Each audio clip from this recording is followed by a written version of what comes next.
Charlie Fisher was a young man that came into the organization,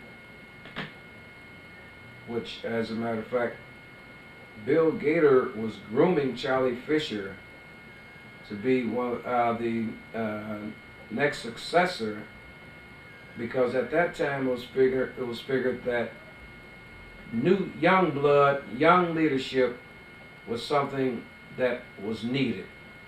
It was realized that the old have to make way for the young.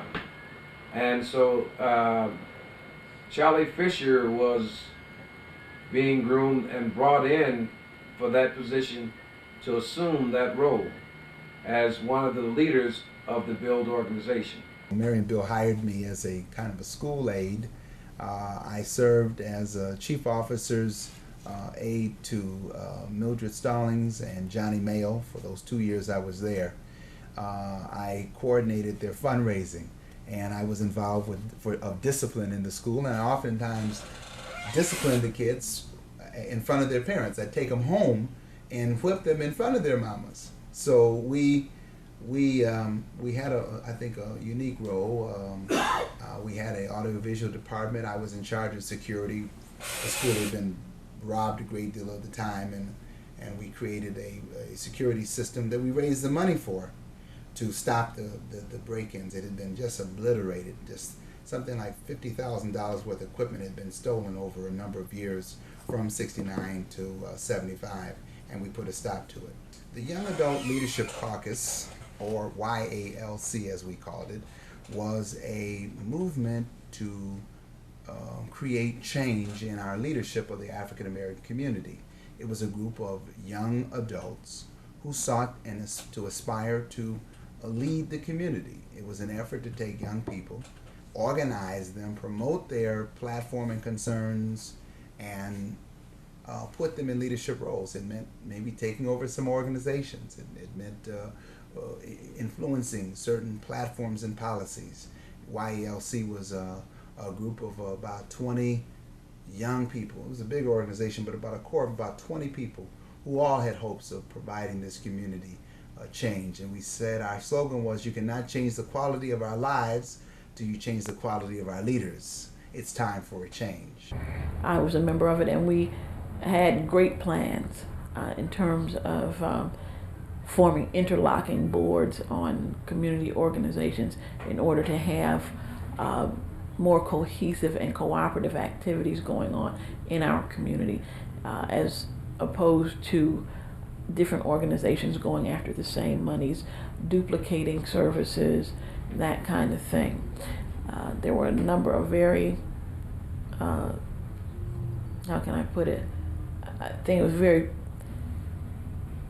gifted young people that were a part of it. We had the idea to put these organizations together, not just the B.U.I.L.D organization, but we had planned on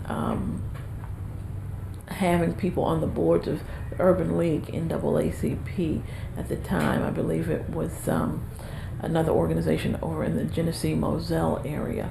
That reminds me, Benny Willis, the late Benny Willis, was part of the Young Adult Leadership Caucus. And we all were on the move, and we felt that because some of the senior members of these organizations were kind of stuck in a mode of acquiescing to some of the powers and were not bringing the battle to the fore, that we would be willing to do that in a more substantial way. As a result of being at B.U.I.L.D Academy, again, Mrs. Bill and others influenced me to become the youth vice president of the B.U.I.L.D organization, and in 1976, in April, that's what I was elected to. And I was a very activist youth vice president, and that provided me a bully pulpit to call for bringing these young people in. Becoming the president of B.U.I.L.D, I remember that day when we had the elections, I felt at the Masson Armory elated. I felt excited. I felt a very historic time in my life. And I thought that being the president, the youngest president, was important because it would spell some redirection, some energizing. I had also gone through a leadership development program called Adept with Bill Gator, Jesse Nash, and others. And this Adept program with also Bob Coles was designed to train some of these young people in the community and prepare them for leadership posts. And I would say modestly, I was the top student. And one of the projects was to advance, and I think that's how that came about. What were some of your plans to build as president? Expand the B.U.I.L.D organization, to take the B.U.I.L.D organization and share it with other communities, meaning the African American community of Niagara Falls, Rochester, Lockport, Olean, Erie, Pennsylvania. And we did do some recruiting and organizing in those communities. I saw it becoming something to offer perhaps to many other communities. So my idea was to take this and expand it. I also felt that there were some very important stigmas about B.U.I.L.D that had to be resolved for B.U.I.L.D organization. It had lost, had major divisions and factions, and major fragmentations, like the Us Now group, who left B.U.I.L.D. A third of the B.U.I.L.D organization left after the riot in '72. I wanted to sort of heal that breach because a group of young people just left. And of course, Dick Ford was involved as the third president of the B.U.I.L.D organization, and he was trying to internally reform the B.U.I.L.D organization. He was unsuccessful in this election. There was a great riot at Skating Land, if you will, and so I wanted to heal that breach. I wanted to also bring some of the early people who left B.U.I.L.D organization when B.U.I.L.D decided to go into human services and contracting with the government. Many groups left because they felt betrayed that we were joining the B.U.I.L.D coalition, and then after the B.U.I.L.D coalition began to shake the trees and the goodies came down, B.U.I.L.D kept the goodies for itself instead of giving it to its member organizations. Many groups left at that time. And so there were a couple major departures. I thought I could help heal that. I reached out to Frank Emanuel, Dick Ford, and many others. So that was my goal, to heal within and to expand the organization.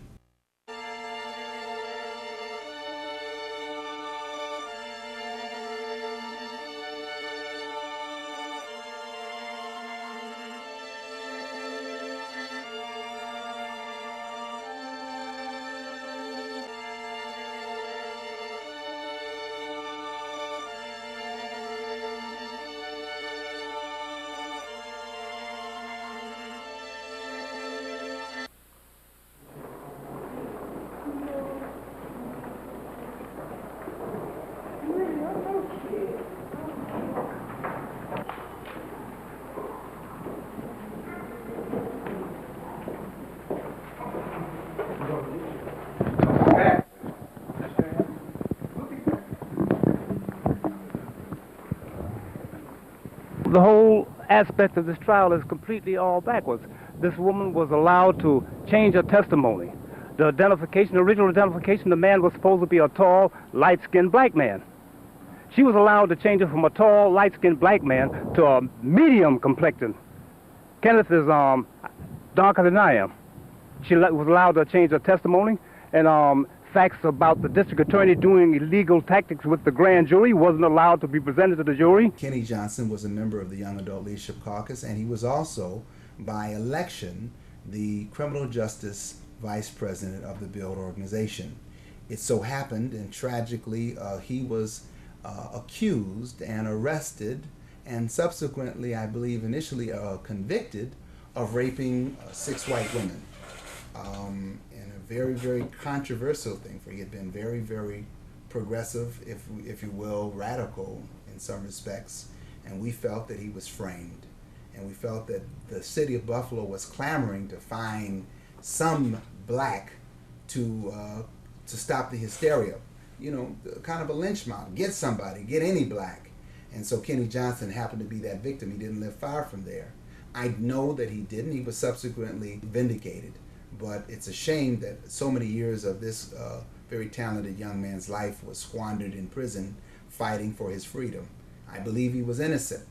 I believe it was a frame-up, a cover-up, and I think he was framed. The practice of redlining is when banks or other financial institutions refuse to loan mortgage money or other loans to certain inner city or depressed areas. On the one side of the coin, they want to protect their money, but on the other side, they have a certain commitment to the community. Marine Midland Bank redlined this community. It redlined the African American community of Buffalo, New York, and would not provide a fair and an equitable amount of loans to the community. It was part of a controlling interest of the city that caused the property values to fall, the housing values to sink, the hopes of businesses to give up. Many people left because of the Marine Midlands, who at that point there wasn't a Community Reinvestment Act that could sort of monitor and regulate them and require them to do the right thing with respect to the community. And Marine Midland, with about 400 branches, just had hardly no African American representation. And it was unfortunate, very, very much so, that they were doing what they did to the community because they nearly killed it. We went there by storm, got on the elevators and tried to get off it. I think the 23rd floor, it went to 24, then it went down to 22. We went back up. Some TV camera people that were with us got down the stairwell, and they electronically sealed so you couldn't go onto the 23rd floor. So they had to carry their cameras all the way downstairs, which created this mega TV coverage. But it was a meeting eventually in New York City at their international headquarters. I think it was on Broadway in New York City that we finally met with them. A little gentleman with horn-rimmed glasses and white shirt, black suit, vested suit, and it was quite an interesting meeting. Basic finding of the department's report is that the inner city areas of the state of New York are, by and large, suffering from a lack of financial investment, particularly in the poorer areas. And this is a problem which is a considerable concern to a great many communities. Have you done anything in Buffalo? Specifically in Buffalo, we have not made a special case study. We do, however, hope to be able to make such a case study in the coming year, and when we do, we will be seeking the advice of financial institutions, community groups, academics, and other people who are interested in getting some new and better facts on the problem and sitting down together to try to find a solution to it. Well, there were concessions made. Concessions to loan, concessions about maintaining certain branches in the community, like the Glenwood and Fillmore branch, which is still there. We wanted that branch to remain open. And the opening of other branches and building of new branches. They didn't build hardly anything new in our community, but they did maintain the branches that they had.